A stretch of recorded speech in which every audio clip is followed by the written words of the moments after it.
দেবতার প্রতি ভালোবাসার টান থেকেই তো ভক্তরা তাঁর রথকে এগিয়ে নিয়ে চলছেন।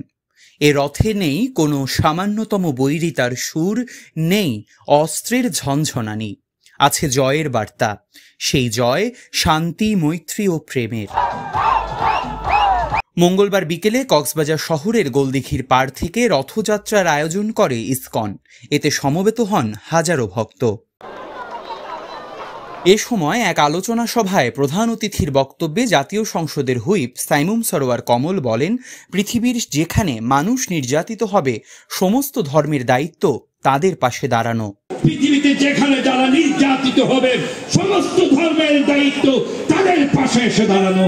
এবং আমি তাই মনে করি আজকে রথযাত্রায় আমরা সেটাই আশা করি, যেটি সত্য সেটি আল্লাহ, সেটি ভগবান।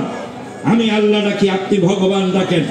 আমরা কিন্তু একই জায়গার মানুষ, একই রক্তে আমরা মিশিত। আমরা আগামী দিনে সুন্দরভাবে চলতে চাই।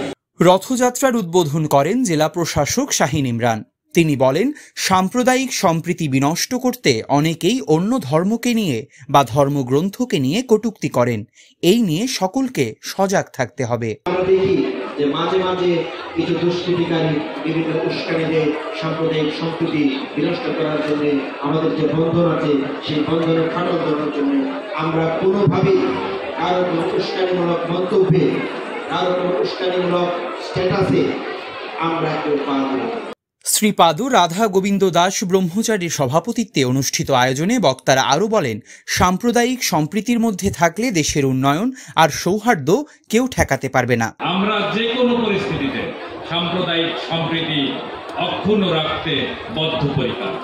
আমরা মনে করি সাম্প্রদায়িক সম্প্রীতি আমাদের মধ্যে থাকলে আমাদের উন্নয়ন, আমাদের সৌহার্দ্য কেউ ঠেকাতে পারবে না।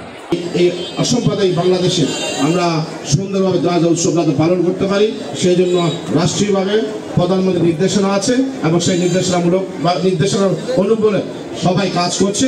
আমরা রাষ্ট্রীয় দল হিসেবে আমরা কাজ করছি। পরে গোলদিঘির পাড় থেকে বর্ণাঢ্য এক শোভাযাত্রা বের হয়ে শহরের প্রধান প্রধান সড়ক প্রদক্ষিণ করে। সনাতনী রীতি অনুযায়ী প্রতি বছর চন্দ্র আষাঢ়ের শুক্লপক্ষের দ্বিতীয়া তিথিতে শুরু হয় জগন্নাথ দেবের রথযাত্রা। এই উৎসব 15 জুলাই উল্টো রথযাত্রার মধ্য দিয়ে শেষ হবে। News desk, TTN, Cox's Bazar.